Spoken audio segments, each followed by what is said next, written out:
On this episode, we look at pedestrian improvements in Decatur, Georgia. We talk with a wheelchair user in Atlanta. PEDS advocates for pedestrians in Atlanta. We attend Walk to School Day in Gaithersburg, Maryland. Finally, we drop in on the Lantern Parade on the Atlanta Beltline Trail. Stay tuned.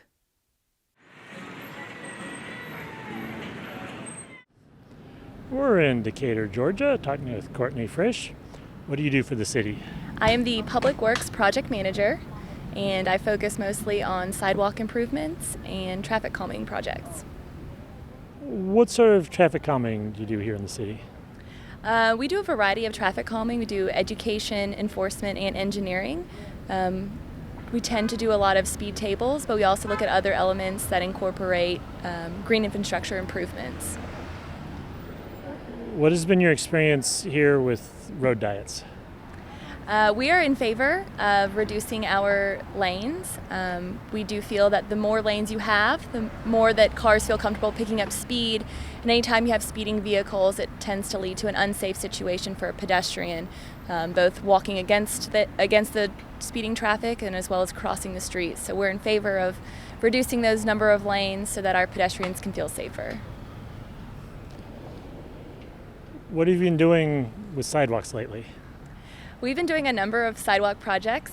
We have a lot of old infrastructure in the city, so we've been doing a lot of sidewalk improvement projects to add new curb ramps to some of our streets, to repair existing old aging infrastructure. And then we're also doing a lot of new sidewalk projects, sidewalk designs for streets that have our safe routes to school routes on it that unfortunately do not have sidewalks today. How do you know where you're missing sidewalks or where the sidewalks need repair? We do have a prioritization list. It's also a map, and we really focus our sidewalk improvements and new construction and repairs in areas where we have our safe routes to school routes, where we have pedestrian activity generators such as a school or a park, where we have traffic speeding issues. And then we also focus on the posted speed limit and if existing sidewalks are on that street as well. Have you done a sidewalk inventory? We've done a sidewalk inventory. It was actually volunteer-based. We had about 60 volunteers out in the community who were using an app that was tied to our city GIS system, and they could inventory all of the existing sidewalk that needed fixing. So no more going around with a clipboard. It's all... It is all app-based now. It is all technology. No more clipboards. And you mentioned your Safe Routes to School program. How does Safe Routes to School work here? So we are a small town. We're about 4 square miles. And most of our city schools are located within neighborhoods. And we really pride ourselves that we have small schools that our children can walk to. We want our children to be able to walk. That's less traffic on the road and it's healthy for the children. So we focus our safe routes to schools, routes and on areas through neighborhoods, and we really want to get everybody out of their car walking down the street. If I came back to Decatur in 10 years from now, what would you like to be able to show me? I hope I would be able to show you that every street now has a sidewalk. I also hope I would be able to show you plenty of green infrastructure improvements and complete street improvements along our corridors.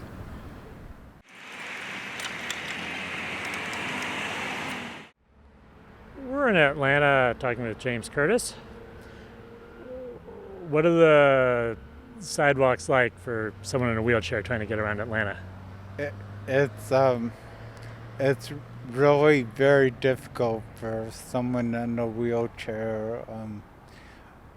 A lot of times I have to venture into the street because there are no ADA ramps. Or, for instance, like behind us on Petrie Battle Avenue,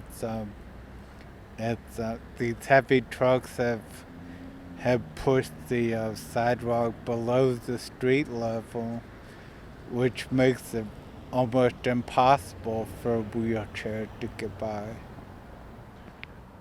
What's your trip to work like? my trip to work is I live right just north on Petrie Road, and I've just recently um, gone from a manual chair to a power chair, which allows me to just roll on up Petrie to the hospital where I work as a volunteer. And anyway, the sidewalks are pretty narrow, and for instance, like the path just in front of us, there are big utility poles in the middle of the sidewalk, which make it hard to get around, and the dead zone between the sidewalk and the street, that's like an 8-inch drop off. So it's happened to me one time already, where I've cut around the utility pole too far, and one of my wheels has ended up going over the sidewalk and into the dead zone. I assume it's called a dead zone. And anyway, it's that makes it very dangerous. I mean, an 8-inch drop off for a wheelchair is quite significant, and I just don't understand it. And then I get further down, and there's a bridge that or a creek that goes underneath Petrie, and the bridge, there are all these vines that are protruding into the sidewalk, and the school, E-Rivers, has a fence up, and the fence is not secured at the bottom, so sometimes my wheels have gotten stuck underneath the fence, which is also very treacherous, and the sidewalks get very broken up before and after the bridge, and I'm sure it's done some damage to my wheelchair going over it, and it's just you would think in this day and age there would be a clear path between where I live and where I work as a volunteer, and not have to put my life in danger. And have you complained to the city about the conditions you encounter and what's happened? Yes, multiple times, and it just, they have such a tremendous backlog, and they just are very slow to address the issues. Although I should say now that especially the Georgia Department of Transportation has made a very valid effort in the past couple of years, which is most appreciative. Um, um, right now, I'm just north of us, just north of Limber Drive too. They have torn up a wide section of the sidewalks, and they're enlarging the sidewalks. So a friend of mine who is also in a wheelchair, she goes to church just north of us, and she lives across the street from where I live, and she has great difficulty getting from where she lives to Christ the King, which is on Petrie Road. And anyway, the Georgia Department of Transportation is working diligently to address her concern. And anyway, I am most appreciative to see them doing the great job they are doing. And you're a party of a lawsuit that was filed earlier this year. What's the lawsuit all about? Anyway, I don't know many of the particulars about the lawsuit. I just do know that I graduated from college in 1996 and moved back to Atlanta from Washington, D.C. And it wasn't until then that I realized how hard it was to get around, and that issues get reported to the city and for whatever reason do not get addressed. And anyway, this has been going on for decades, and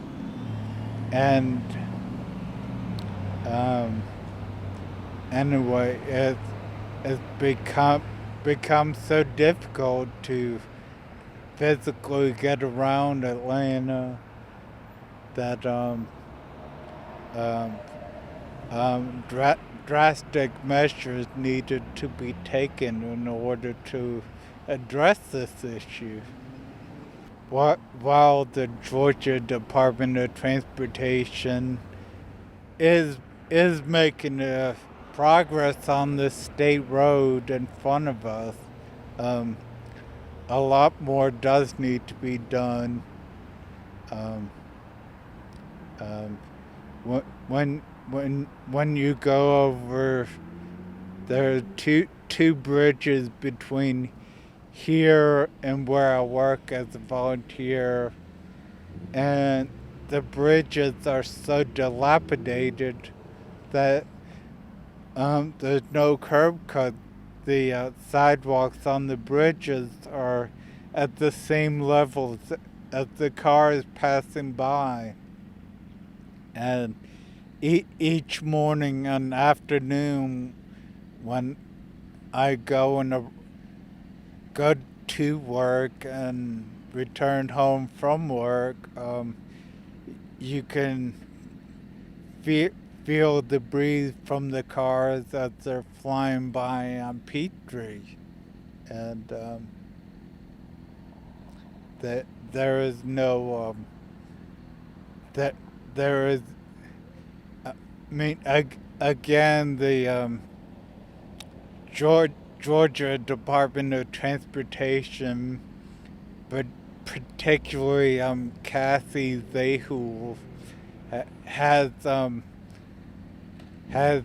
they have put in reflectors between the actual street and the low sidewalk on the bridges, These reflectors are the dividers between the cars and the pedestrians on the sidewalk.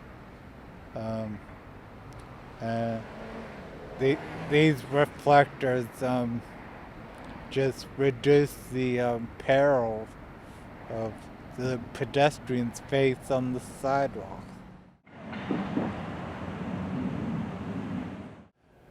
We're in Atlanta, Georgia, talking with Sally Fox, who's president of PEDS. What is PEDS? PEDS is an advocacy organization that's making communities in Georgia great places to walk. We're especially focused on improving sidewalks, street design, and safe crossings. What are sidewalks like around Atlanta? Really broken. The Public Works Commissioner estimates that the backlog of broken sidewalks and curb ramps exceeds $1 billion. So they know that they're in terrible condition. They also know they're only investing about $3 million a year in sidewalk repairs. A report that was published back in 2010 estimated the annual deterioration at $20 million a year. So they're not coming close to even keeping up, which is why our problem has gotten that bad. Now, are there consequences for the city when they let things... They're paying more in damages to people who are injured than they are in sidewalk repairs. So yes, there are. People are falling, injuring themselves. There's also grates opened, water meters, not grates. The water meter covers have fallen in, collapsed. Part of that was from something really stupid that they did. They, like a lot of other cities, they automated collection of data from water meters, but they only measured 1 meter. They assumed one size fits all. And the water meters, the covers, needed to be different sizes. But they spent, I don't know how many thousands of dollars or millions, probably millions, to buy new water meter covers. And then they collapse and break, and then people fall in them and break their legs and sue the city. So one lawsuit was about a broken sidewalk. A blind man had reported it. An inspector came, looked at it, and said, yeah, that's a problem, but they never fixed it. Man injured himself really badly, and the city settled the lawsuit for over $3 million because they knew if it had gone to court, it would have been a lot higher than that. The penalty, or the amount they paid, because it just ruined this guy's life. And somebody else broke her ankle. The settlement was about $1 million. She had 6 surgeries and never will fully recover. So, but I think beyond those kind of penalties, it's a penalty to our lifestyle that when I walk, I have to watch my feet all the time to avoid tripping. And some areas are better. That when you get in the commercial areas, like in Midtown here, the business district is really improving the sidewalks, so you don't have that problem. It's a lot in the older neighborhoods where the sidewalks are really bad. And Americans with Disabilities Act requires sidewalks to be accessible. Right. What's happening there? Well, there's a lawsuit here. People who use wheelchairs, several of them are named plaintiffs, filed a class action lawsuit against the city in May, and that will probably take years to negotiate. The city's trying to get it dismissed, and it may take I know the attorney has replied back to their argument, which is an argument that the statute of limitations had expired, which is kind of a crazy argument because the problem hasn't gone away. But that may take years, but I imagine it's going to force the city to invest in sidewalks in a big way. Prior to this lawsuit, was the city ever in discussions about ADA? Yes. In 2009, the U.S. Access Board audited the city for ADA violations, and part of the agreement was that the city would install curb ramps on all streets that had been resurfaced since 1992 when ADA went into effect.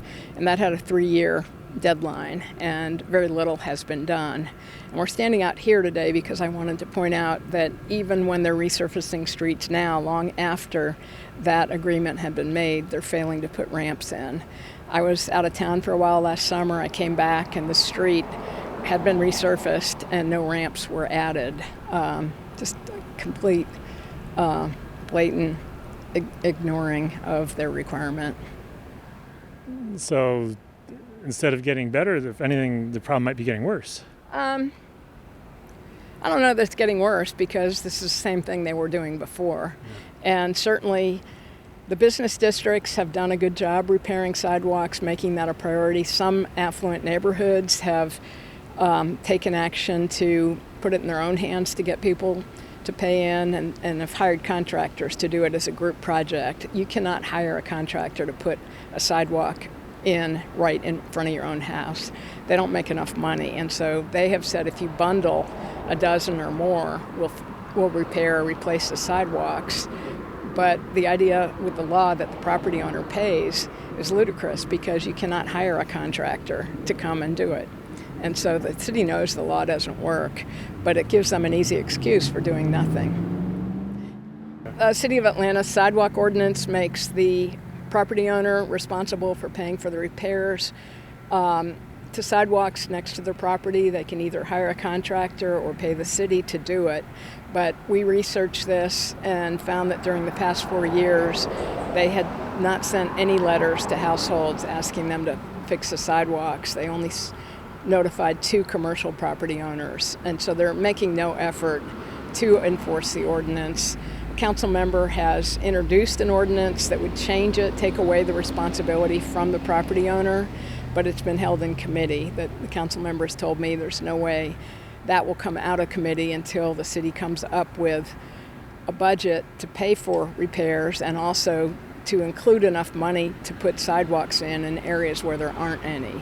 Just out of equity issues, they don't want to just handle the older parts of the city, which tend to be more affluent. Is there anything about sidewalks in Atlanta that might make the problem a little worse? Well, some of it. Some people prefer the hexagonal pavers, which were the historic way in older neighborhoods that were built, or bricks. And in this neighborhood that was mostly hexagonal pavers, a lot of people recognize now that they're not a good choice. It's twice as expensive, and if you don't put a concrete layer underneath, they're not going to hold up. And to put in the concrete layer makes it 3 times as expensive. And so the hexagonal pavers are only 2 inches thick. A normal sidewalk is 4 inches thick. And if they're not mortared together, they separate from each other. Probably within a few weeks, they start spreading out because there's no curbs on the edges to keep them together.